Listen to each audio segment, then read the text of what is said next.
توریت کا جید عالم تھا وہ. یہودی لوگ توریت پڑھتے ہیں، موسیٰ علیہ السلام پر جو نازل ہوئے توریت. اب اس کے پاس ورقہ بن نوفل کے پاس حضرت خدیجہ لے گئی. میرے پیارے آقا صلی اللہ علیہ وسلم، اس پر سے کوئی یہ نہ سمجھے کہ حضور کو کچھ علم نہیں تھا، لیکن کچھ جگہ میرے آقا صلی اللہ علیہ وسلم خاموش رہے.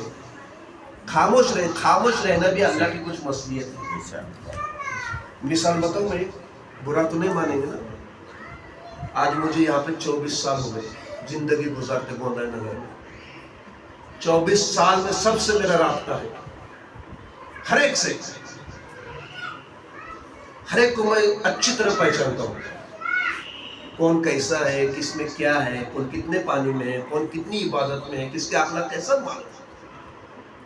لیکن خاموش ہے کہ نہیں. کبھی کہا ایک مصلیت بتا رہا ہوں، ایک مثال بتا رہا ہوں، مثال. ویسے ہی اللہ کے رسول صلی اللہ علیہ وسلم کو یہ نہ سمجھے کہ کچھ معلوم نہیں تھا. اللہ کے رسول صلی اللہ علیہ وسلم کچھ وقت جو ہے خاموشی اختیار کیے ہوئے، وہ اللہ کی مصلیت ہے. اکثر لوگ جو گستاخ رسول ہے اس بات کو ٹارگیٹ بناتے ہیں اور کہتے دیکھو رسول کو اگر معلوم ہوتا تو رسول نے بتانا تھا نا، خاموش کیوں رہے. اچھا تیری اتنی عقل چلتی ہے، پھر اللہ کے بارے میں تو کیا کہتا ہے. حضور صلی اللہ علیہ وسلم جب پیدا ہوئے، حضور کے پیدا ہونے سے پہلے خانہ کعبہ میں بت تھے. کیا تھے؟ بت سمجھتے ہیں نا؟ ہاں بت ہی کہوں گا میں. 360 ہر ایک قبیلے کا الگ بت. اللہ کے گھر میں بت. اللہ دیکھ نہیں رہا، پھر اللہ کسی کا محتاج ہے کیا؟ اللہ کسی سے ڈرتا ہے کیا؟ اللہ چاہے تو اس کو نکال دینا ایک پل میں. اللہ نے صبر کیا، 1 سال نہیں، 2 سال نہیں، 3 سال نہیں.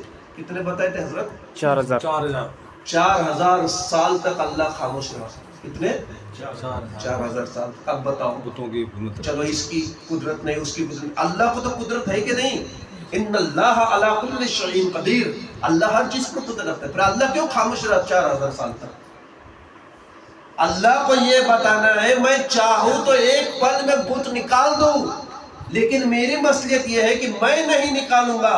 میرے حکم سے میرا پیارا حبیب محمد رسول اللہ صلی اللہ علیہ وسلم کے مبارک ہاتھوں سے میں وہ بت نکالوں گا اور خانہ کعبہ کو پاک کر دوں گا. اب لگاتے کیا فتویٰ اللہ پہ؟ ان کو پوچھو، لگاؤ اللہ پہ فتویٰ کہ اللہ کو قدرت نہیں ہے.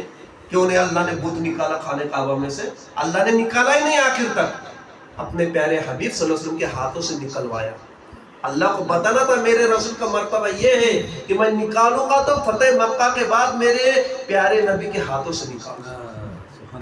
تو جو ایسی عقل والی بات کرتے ہیں نا، ان سے ذرا بچ کر رہیے، ورنہ ہمارا ایمان خطرے میں آ جائے گا، ہمیں خبر نہیں چلے گی. بہرحال میں کہا تھا کہ حضور صلی اللہ علیہ وسلم، ہاں ورقہ بن نوفل وہ کہتے ہیں عالم تھے جید توریت شریف کے. وہ کہتے ہیں کہ یہ اللہ کے آخری نبی ہے. کیوں؟ حضرت خدیجہ سے آپ نے کیسے جانا؟ میں نے توریت کا عالم ہوں میں، اور میں نے توریت شریف میں پڑھا ہوں کہ میرا جو آخری نبی ہوگا وہ غار ہرا میں ہوگا، اور اللہ جبرائیل امین کے ذریعے اپنا کلام اس نبی پر نازل فرمائے گا.